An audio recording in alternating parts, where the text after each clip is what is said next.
Thank you all for coming out. My name is Nick Marshall. I'm the manager of exhibitions and public programs here at the George Eastman Museum.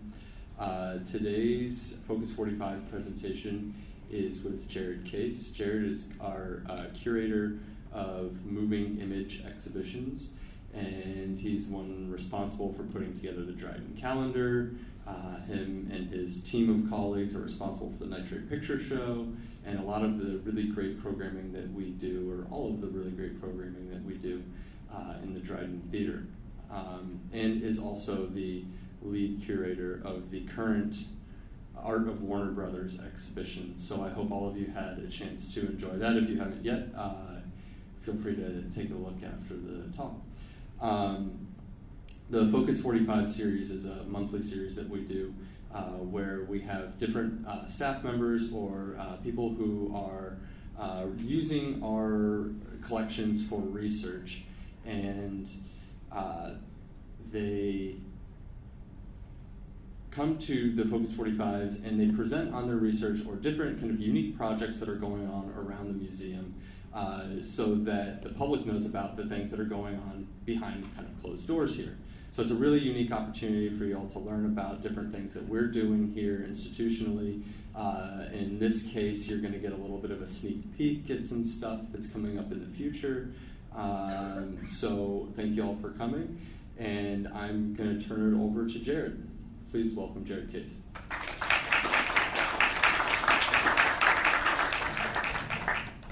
So nice I don't have to introduce myself. That's normally what we do at the Dryden Theatre, but I am Jared Case, and as Nick said, as curator of film exhibitions, I am in charge of putting together and making sure that everything happens at the Dryden Theatre, and this was planned before we knew that we were closing. However, it is nice that we have this sort of motion picture focused talk happening while the Dryden is closed. So we've been working hard.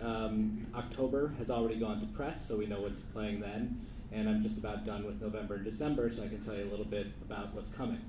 Jared, you can Oh, I can Get closer to the microphone. I feel like I'm going to wander around anyway, so maybe I'll just take the microphone with me. I'm used to walking around. The reason I called it the NeverEnding Exhibition is because doing shows 5 or 6 nights a week, there are certain series that we put together, and they're conceptual, they have an idea behind them, but you can also find connections curatorially between films from different series or along much longer periods of time, such as with the director Hirokazu Koreeda.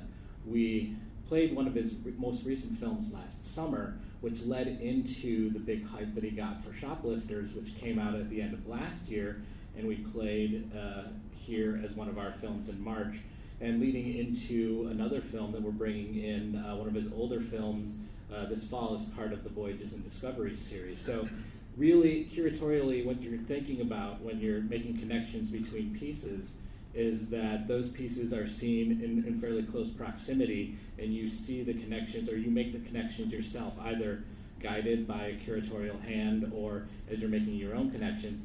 And just because we have them either night to night or month to month or within a series or even over a 12 or 15 month time period, those connections can be made, so it's continuing to grow and build on itself.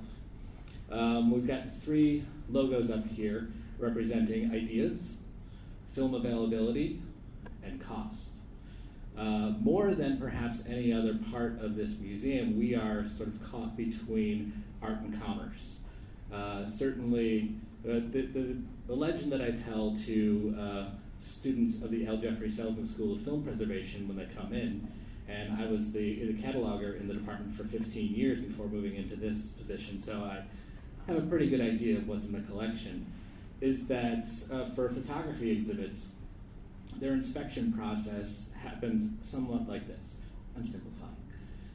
So you pick up a photograph, you look at it, you look at the back, make some notes, and you're done. And that exhibition lasts for 3 months. Here, in the moving image department with the Dryden Theatre, if we're inspecting a film print, I know that for one of the Nitrate prints that we are pre-screening for the next Nitrate picture show next June, Spencer spent at least 30 hours inspecting that print for an 80-minute film. So it's almost completely reversed in terms of the work process and the length of the exhibition. So it's different, and also all of that labor then turns into cost, and how much is that going to balance against the benefit that we get for getting these things in. So to start with, we've got ideas. Where do ideas come from? Well, it's sort of asking an author, where does he get his ideas? The idea is the seed, but it's not really the work. The idea is the concept that someone has, but all the work to make that actually happen is what the curation of a film series is about. So we get ideas from our audiences. Occasionally there are points in time where I can say, hey, that's a good idea. We haven't shown that in a while. I can either fit that into a series or drop that in on an extra date that we have. Some of the films that we show are based on the season. Certainly you're going to get a larger audience for a Christmas film in November and December than you would in June. Halloween films or horror films play better at that time. Valentine's Day, of course, you have.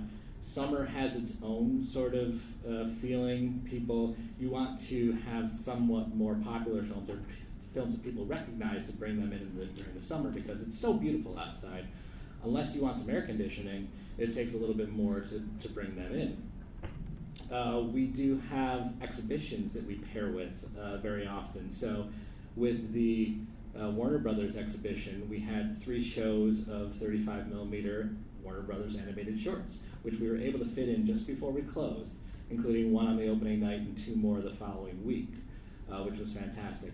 For the upcoming Voyages exhibition, I've been working very diligently with Jonathan Anderson and Edwin Lowe, who are the artists that are going to be featured in the exhibit, in bringing together a series that is available, and that's very tough with this particular series, but that also represents not just the images that they have on the wall, but also the spirit of that, and bringing that to the screen. How does that translate to the moving image? Their still images have a certain sense to them. How does that translate into the films that we see on screen? We have several collaborations with institutions that are in the Rochester area. Certainly there are film festivals that come here either to rent a space or to work with us at the Dryden Theatre. The Image Out Film Festival, the Jewish Film Festival, the Take One Film Festival, the Polish Film Festival. We work with all of these people in trying to bring in something that is appropriate to our audience while also helping them. Sometimes they rent the space and they take all of the profits. Sometimes we split it and split the cost and we split the benefit for us. And then there are the conceptual series. This is really where I get to sort of dig down and do some deep thinking, some deep dives into the film history and bring out something. There are several different types of series. There's sort of filmographic series. You can go through a director or an actor, or maybe just want to salute someone, such as we lost a few people that were important to the history of motion pictures this past year, including Doris Day. So we've got a little focus on her coming up in October, as well as focus on a few more people later on. But then there are series where you can really sort of expand a concept beyond that. David Bordwell came out with a book in 2017 based on the 40s and films that really took new techniques of storytelling. And because it was such a successful period, they were able to do this without much control from the studios because everything was making money. So you can try whatever you want, and by the end of the 40s that really came down. But it started new ways of thinking about storytelling, particularly in the motion picture industry. And so we did a series of 10 films based on each of his chapters that explored one of these techniques going forward. After that, we did Clint Eastwood as a director. So not just as an actor, but what did he bring to the screen with his directorial vision? What sort of themes could we see from film to film? And we played his first film and one of his latest films and see the growth and the themes that he was looking at there. And then one of my favorites was a series we did in the early part of the year called Shooting at 80. So there are very few directors that are able to continue their career past the age of 80 years old. And whether it's Kurosawa or it is Eastwood or Manuel de Oliveira, who you can't do a film series of directors shooting after 80 years old without him, because he worked until he was something like 105. And about half of his film work was after he was 80 years old. So it's exploring these films side by side and seeing if there's any themes that come out of people that are of an advanced age who are still vital in making films and what they have to say. And what we found was that, it's not exactly the same. Some were very elegiac, some were, still very vibrant and hard-hitting, and it was very interesting to go through that. So that's where I do that. And then, of course, there are distributors. We do play newer films here in the theater, and we have several people that are emailing me on a weekly basis asking, hey, can you play this film? Hey, can you play this film? These are mostly independent distributors or smaller distributors. We're not talking about Sony and Warner Brothers who are calling me and asking if I can play the newest Bond film. These are smaller distributors, usually foreign or independent films that are trying to get some sort of release, that are looking for a home for it. And another thing that I like to emphasize is that, especially for a city this size, this film culture here in Rochester is very, very strong. With the number of film festivals that we have, the fact that we have an art house theater just a mile down the road, the fact that we have a repertory theater in the Dryden that is dedicated to showing film in its original form as much as possible, the fact that we have second-run theaters and many of the mainstream multiplexes that bring all sorts of great treats to our eyes, the fact that we have all this is really something to treasure. And we have a great working relationship between the Dryden and the Little Theater. We often communicate back and forth to see who's playing what.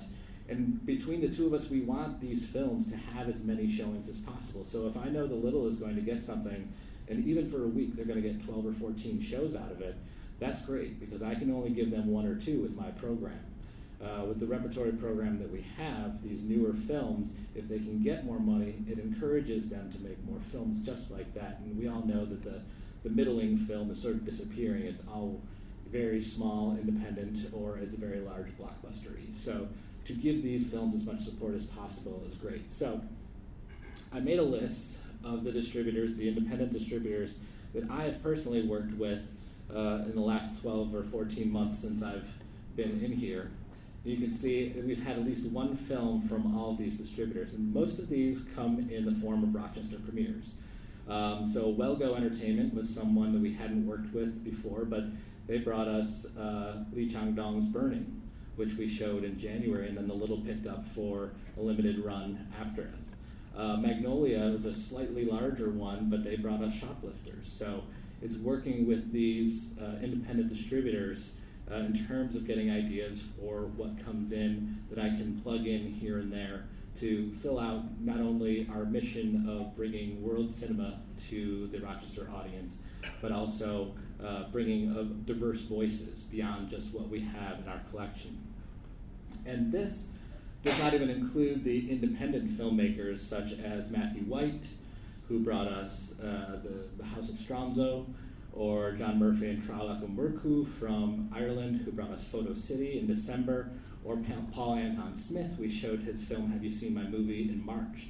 So there are directors that handle the movies themselves and try to distribute them as well that we work with.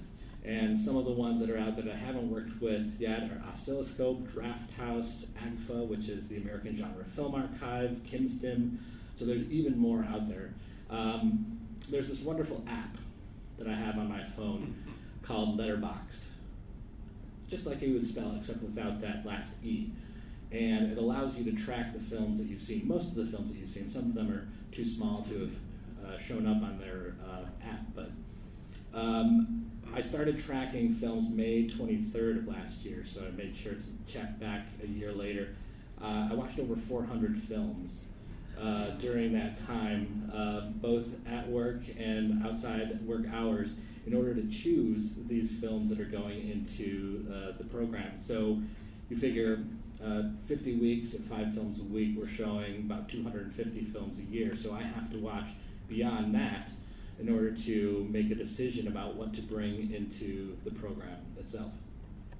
So we also need to work with print availability. So the idea is great, but as I say, the work that goes into making sure that we can get that print here and to make sure that it's in good enough shape to show is very difficult. So we try to, as I'll get into the cost later, use about 50% of our program from our own collection. Luckily, we have 28,000 titles in our archives here, but that goes all the way from single home movies up to the original negatives for Gone with the Wind or The Wizard of Oz.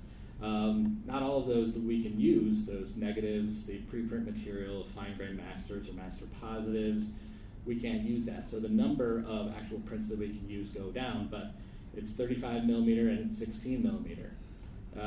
We try to, as I say, use as much 35 millimeter as possible because as these films were produced on this material, that's exactly how we want it to be seen.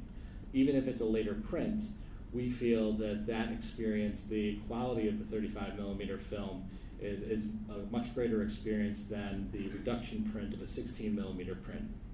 Now, that doesn't always work out. Particularly as we were putting together the Silent Tuesdays series again this fall, which will be coming back on the 15th, I believe. That's the first public screening. There were a lot of 16 millimeter prints. There's a new professor teaching the class that correlates to the Silent Tuesdays series. And she's coming from Chicago, and we had long discussions about exactly what it was we wanted to do with this silent film series. And knowing that we had a lot of collaborations and things to put together for the fall, we wanted to use as many prints from our own collection as possible. So there are 16 millimeter prints within that series, as well as 35 millimeter prints. And we managed to bring everything except one title from our own collection for the silent series. But Philip Carley will be back to do all of the accompaniment for that series, almost all the accompaniment for that series. There's one film that's actually coming from Poland, a Pola Negri film from 1917, and in collaboration with the Polish Film Festival, Bożena is bringing in a composer who has done a new score for that. So I'm not sure how it's going to work yet, but apparently some of it's going to be live and some of it's going to be recorded onto the DCP that we're showing. So that will be very, very interesting. And we'll also have live music from Alloy Orchestra, who are going to be back on November 1st, playing The Man with the Movie Camera as part of our Labor Film series. So there's a lot of live music coming up in the fall, along with our films that are going to be showing in the Dryden. So if I don't have a film, you start with a concept, you start with a longer list, and you narrow it down. What do I have from our own collection, and what can I find elsewhere? Well, again, this is all tied into the cost. There's the idea of renting a film from another archive. Some archives offer things for free, you just have to pay for the shipping. Some of them do have a handling fee that you need to pay in addition to clearing the rights for that print. But we use the UCLA Film and Television Archive, the Library of Congress, Museum of Modern Art, the Academy Film Archive. For our send-off for Paolo in June, we use the Pacific Film Archive for our 7-hour and 30-minute film, which Paolo programmed. And the Harvard Film Archive, fairly close by, has been really great about checking some of their prints that are in their collection to see if they might be actually great for us to show. And there's one that they're checking on right now. I'm really hoping we can get for the holidays. But beyond that, again, if we don't have the prints within our own collection, I do contact distributors that handle not only print rental, but also the rights. So there are places like Swank, which handles MGM, Disney, and Paramount films. Criterion handles Fox films. Warner Brothers is a huge company, owns their own films, but they also have bought out RKO and New Line and other companies. Universal I communicate with directly, and Sony makes their own films now, but they've also bought the Columbia, part of the Paramount library, so sometimes I need to go to them. Park Circus is another clearinghouse. Janus and Rialto are smaller distributors that handle primarily foreign films. But Janus is connected to the Criterion channel or the Criterion label for DVDs and Blu-rays. So if you think about those kind of films they bring out, that's often the types of films that they either have prints for or would clear rights for if we have to print in our own archive. So, go to the next. So costs. Costs are always something that you have to keep in mind. The print, there are several different fees, and when we are programming something from our own collection, we can save on the shipping, which is a concern. We don't have to rent the print, which is great. So that's two costs we've gotten out of the way. But we do still have to clear the rights with the studio that owns that film, because as the owner of the film, they have the right to make money off of our exhibition. So if I'm showing The Wizard of Oz, I need to contact Warner Brothers, tell them that I'm playing it. They charge me generally a flat fee, so they're guaranteed a certain amount of money versus a percentage. So $350 versus 35% is fairly standard. So they're guaranteed $350 if we play the film, and then if we make $1,000 or more, then they take 35% of the entire box office. So it can grow from there based on how many people we have coming, and hopefully there will be hundreds of people coming. So we're both showing up on the black side of the ledger. Shipping can be very expensive, particularly when you are shipping 35mm prints, as we are wont to do. This is an exhibition space that is dedicated to film in its original form, so we want to get those 35mm prints in to show for our program. The DCP, the Digital Cinema Package, which primarily the new releases are on, are much smaller, much cheaper to ship, and this is why much of the industry has gone that way, because they're saving money each time that this is going out or coming back. We are responsible for shipping, whether it's coming from an archive or from the studio, for shipping both to the George Eastman Museum and back to the studio or the archive. So when you think it's $100 and $120 one way, we're paying double that. So adding that on to the print rental, if applicable, and the rights, and then the shipping, we're already at about $600 before we add in the labor. So we have usually 2 people working the box office, usually 1 projectionist, unless we're showing Nitrate film, in which case we've got 2 or 3 projectionists up there. And all of that cost goes into putting on just the one show. Again, that doesn't count any of the labor that the projectionist put into inspecting the print. And normally, for our regular Dryden screenings, it will take a couple of hours. The prints we get are usually in pretty good shape, although we tend to send them back in better shape than we got them. Being connected to an archive, we have people that are very skilled at making great repairs. So cleaning up the splices, redoing the splices, trimming the edges, doing some of the perforation repair depending on whether it's necessary. There's certain things we can't do. We can't bring a faded film back, but we can make it look for our presentation as best as it can with our projectors, and then we send it back. So people trust us, both archives and studios trust us almost implicitly with handling their film, which is why we get to show some of these really rare things, particularly with the Nitrate Picture Show. So, mentioning the Nitrate Picture Show, this becomes even more of a challenge, because when we think about print availability, much, much smaller. The first time that we did the festival, we did almost half of the prints from our own collection, because our staff has been inspecting these Nitrate prints for years. We'd love to look at them every 5 or 10 years, but we just don't have that kind of staffing. But we had a list going of exactly what was within shrinkage ranges for us to be able to project these films.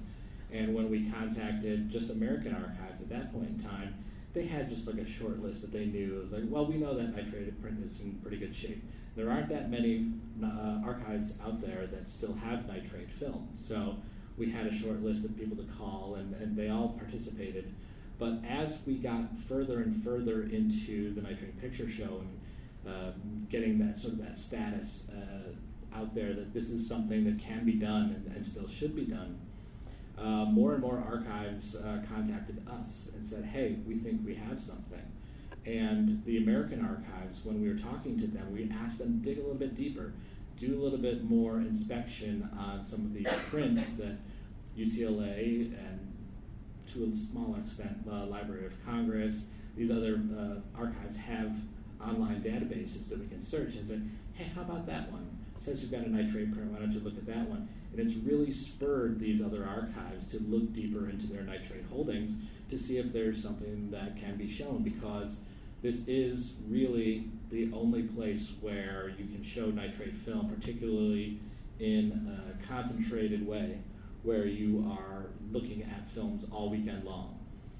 Because of the success of the Nitrate Picture Show, the Egyptian Theatre on Hollywood Boulevard has retrofitted their projection booth so that they can now show nitrate film. The Academy Film Museum, if and when that ever opens, is also going to have a booth that's now able to show nitrate film. But outside of California, we are the only theater in the United States that can legally show nitrate film. So we have great relationships with European archives as well.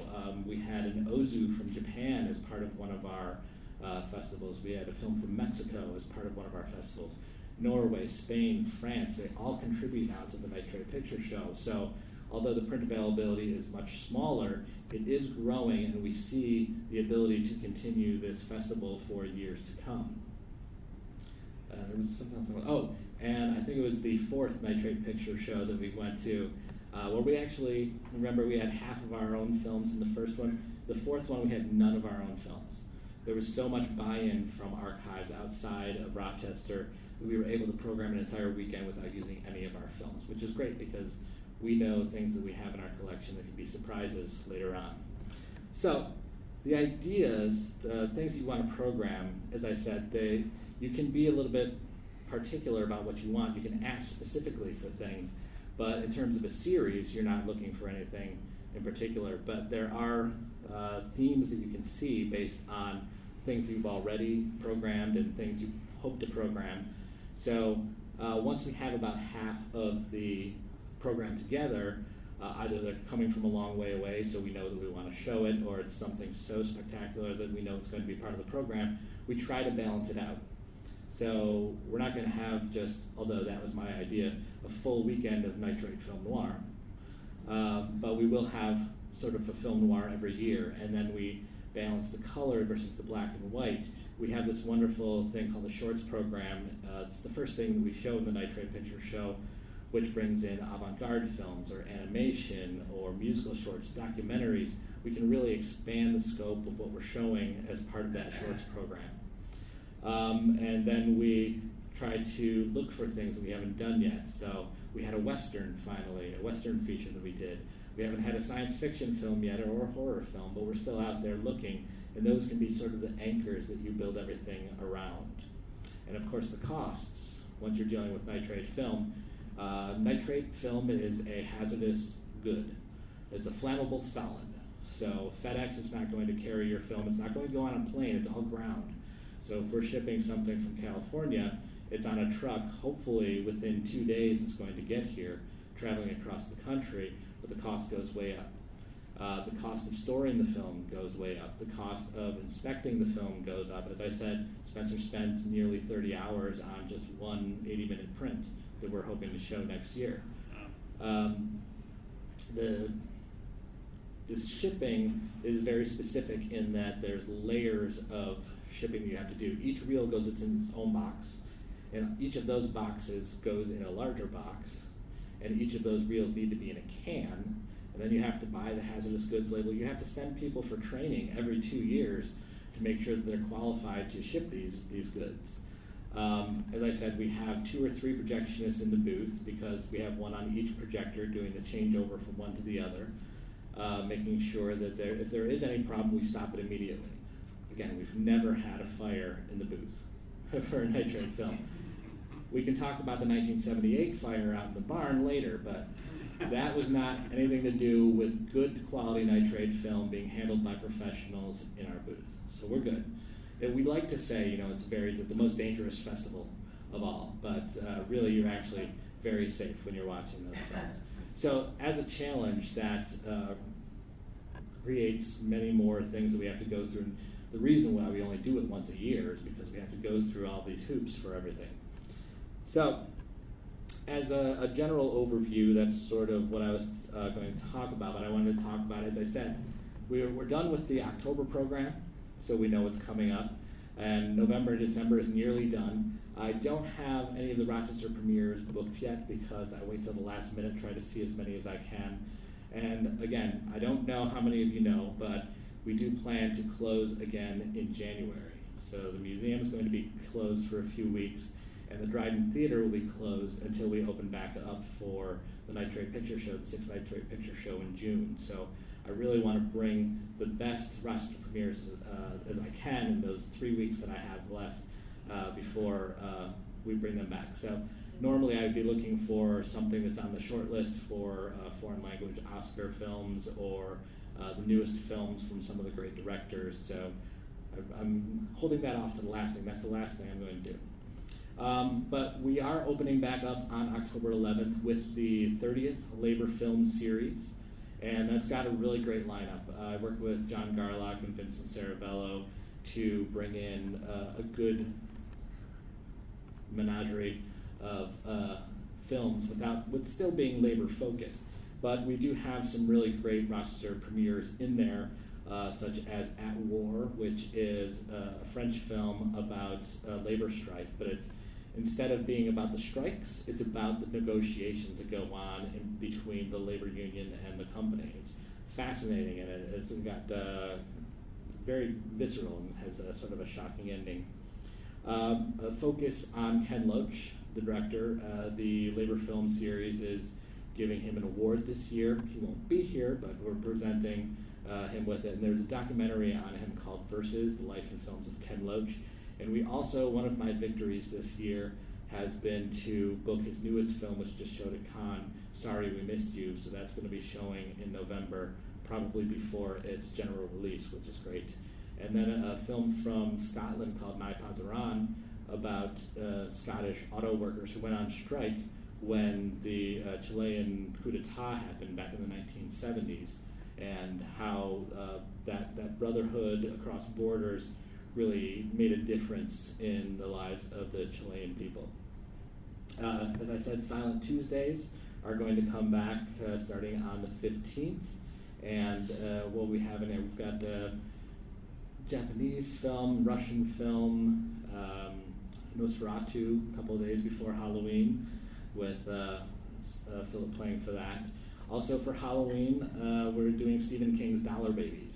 These are short films licensed by Stephen King from some of his short stories, primarily made by student filmmakers who are able to adapt a Stephen King story and make a film out of them. So we've got 2 programs of those coming up on the 17th and the 31st, and we actually have a couple of the directors coming to do a short Q&A along with them. So that's going to be a lot of fun.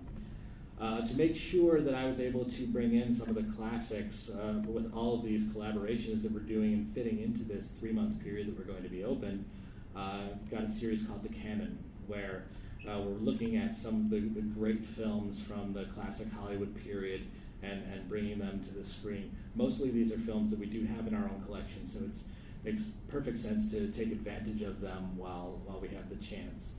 Of course, there are holiday films coming up, some standard holiday films, but I've also got a series called A Very Shane Black Christmas. Shane Black is a writer and director who is known for action films primarily, but he tends to use Christmas as a theme in many of his films, so we've got a few films from him. Near the end of November, there's going to be an Indian film symposium here, and I'm sure many of you know, or have heard a couple of times, that we have the largest collection of Indian film outside of India in the world. Based on a couple of acquisitions that we've made, we have over, I think, close to 1,000 films now from India that we're going to be highlighting during the Indian Film Symposium. We're going to have people come in to do talks about the films, about the culture, and that's going to happen over a weekend, the weekend before Thanksgiving. In collaboration with Anderson and Lowe, who are the artists behind the Voyages and Discoveries exhibition. We're doing a series of films that intimate exactly what it is you're going to be seeing in the exhibition. So they've done several different series. The primary one that we wanted to show is this series called Voyages, where they wonderfully took images of these models that were at a museum, but they took them through the packaging that they were in. So it gives it sort of an ethereal quality. Wonderful, wonderful images that I hope will come back starting in October to see.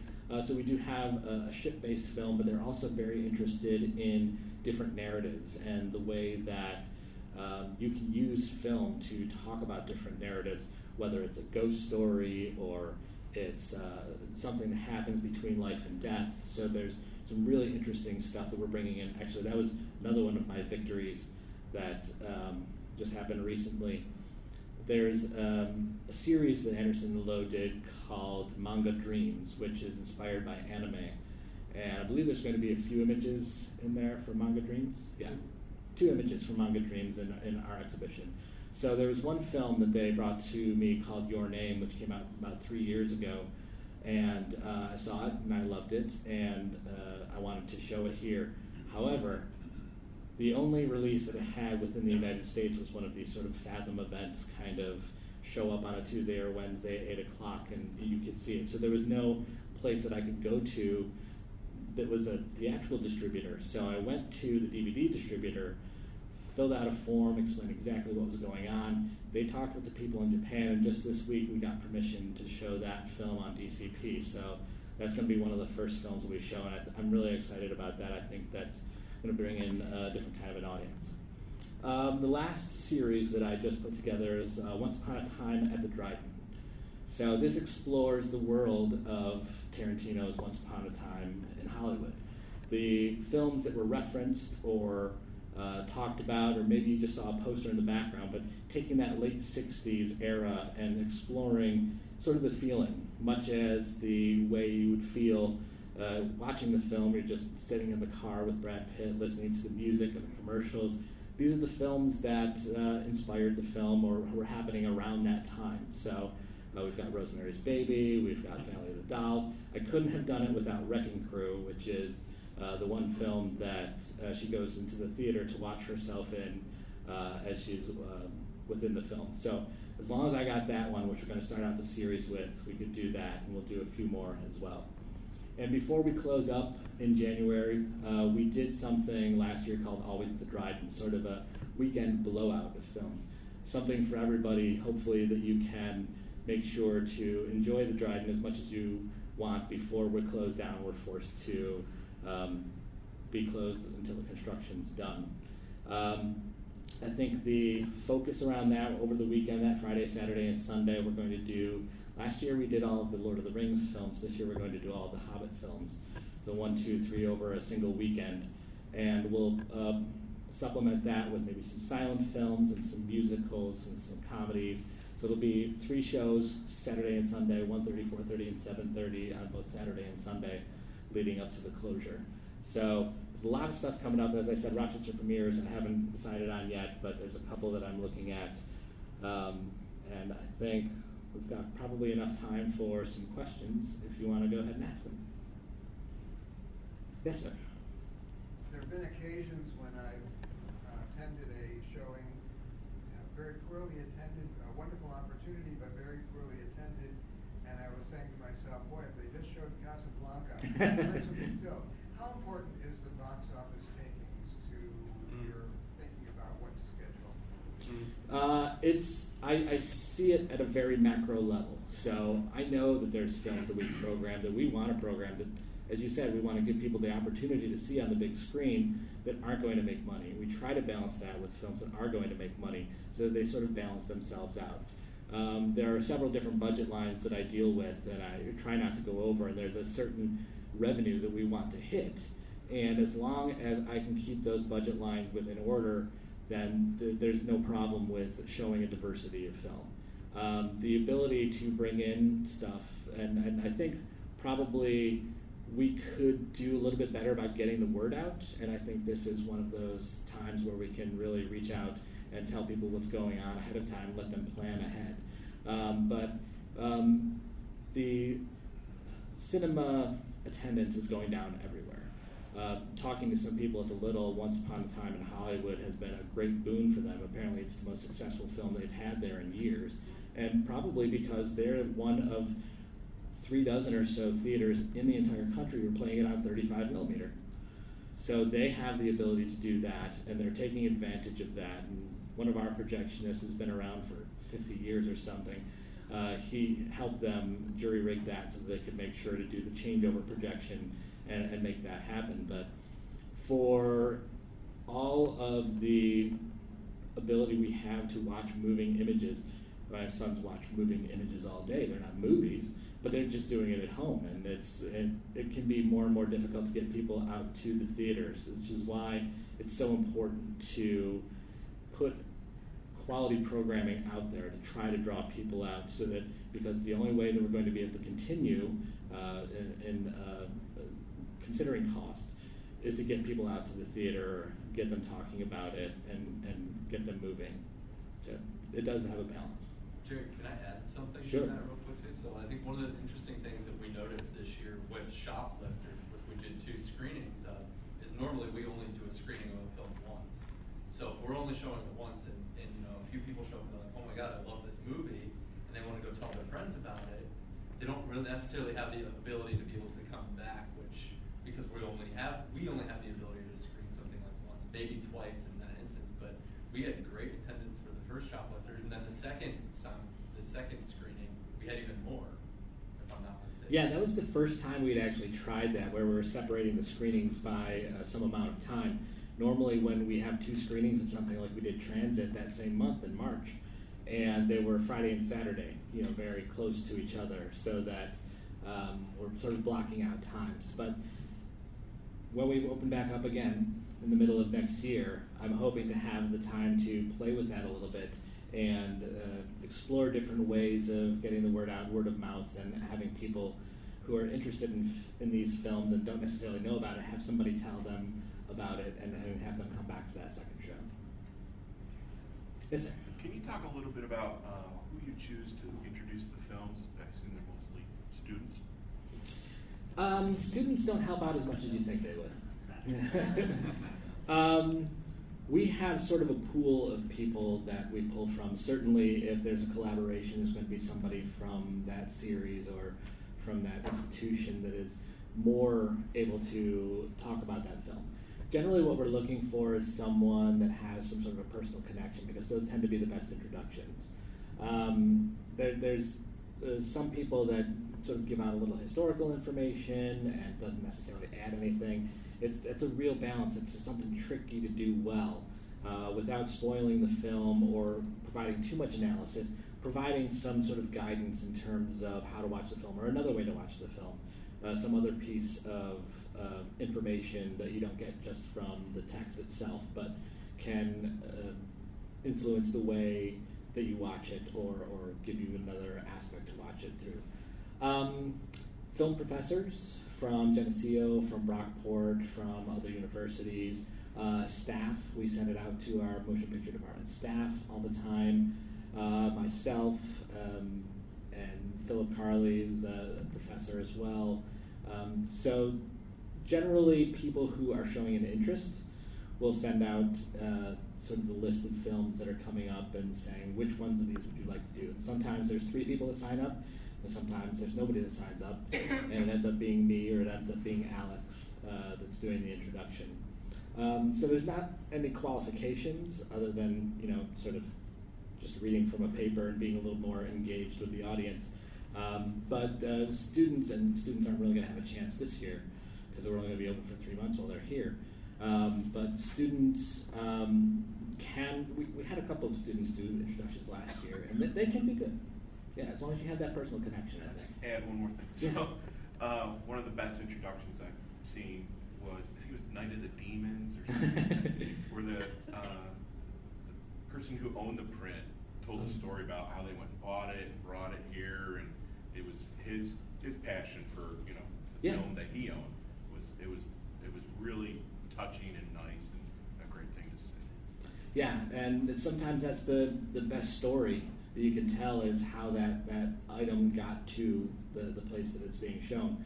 We had, it's been several years now since we did 3D, but last time we did it, we had Bob and, I don't remember his other name, but they came and they brought some of their prints and they talked about the technology because they had so much information about that technology and its history and how it actually works. So that being engaged with the title is very important in terms of giving something to the audience rather than just sort of a pro forma. Anyone else? Oh, over here. You were talking about the cost. Yes. And you said you send the films back better than when they come. Don't they give you any credit for that from the labor? No, because you know what? They're not often. We are great. Anytime we send a film out, it's being inspected before it leaves, and it's inspected when it comes back. Particularly with the studios, they're not inspecting when it comes back. It may not even be where the people that I'm communicating with is stored. So it may go to another place, Iron Mountain or something, where they store the films. But it's important to us. It's worth it to us to invest that time to make our presentation as good as possible.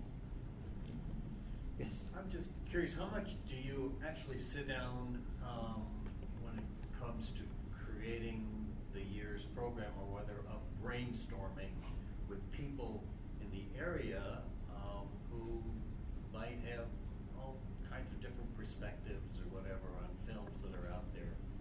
And I mean, it's not just you or your staff here, and I'm just curious as to how much input you get or would like to get or whatever. It happens in different ways. So sometimes someone will come to me, usually someone that we've worked with in the past, and say we have this series going on, or we have this idea, and then I can work something around that. Sometimes it's I'm going to people and I'm saying, hey, I have this idea. Would you like to collaborate in some way if you have any ideas? And sometimes it just sort of happenstance. I'll be doing one thing, somebody else will be doing something else, and then there'll be someone that connects the two, and we'll say, hey, this is a perfect opportunity for us to do something together. But particularly I found it a challenge this fall to do something because we do have so many collaborations that I wasn't able to bring in a whole lot of my own ideas.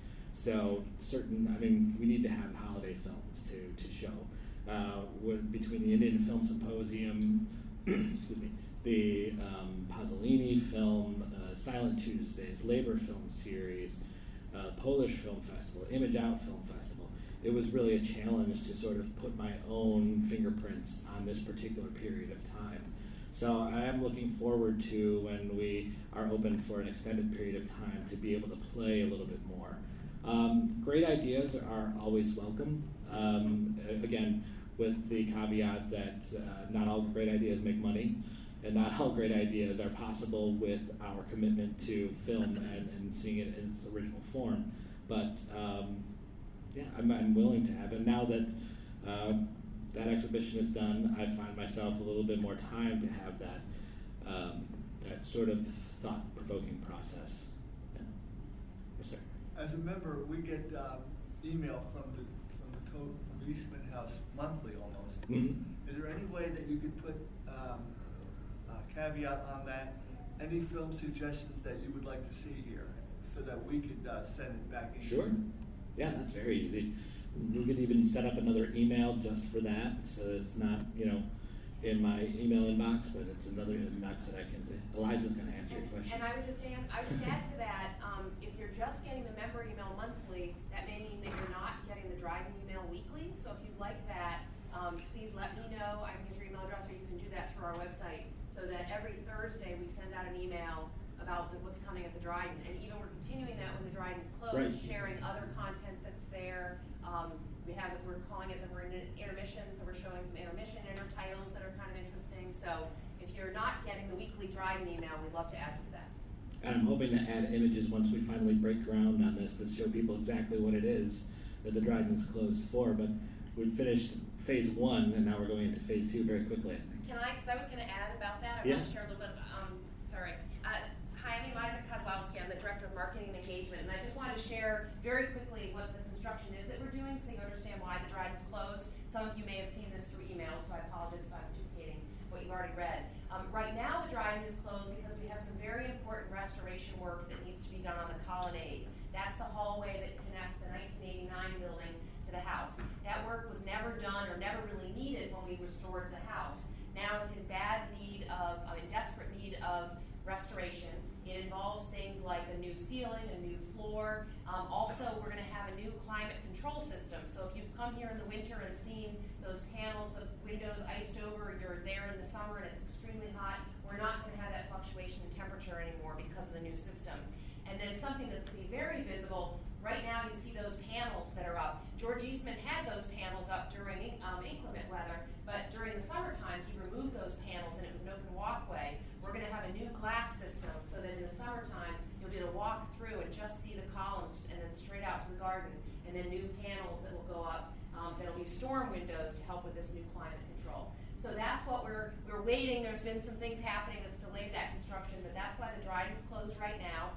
It will reopen on October 11th for the Labor Film Series, as Jared said. We'll run films through January 5th, and then on January 6th it's closing again, because if you haven't heard, we're relocating our main museum entrance to right here where the cafe is, so that right off the parking lot it's going to be much more accessible, and you'll come in that way. We'll have a new cafe, a new store. This room will actually be retrofitted a bit, so it'll be a little bit more flexible as far as its use.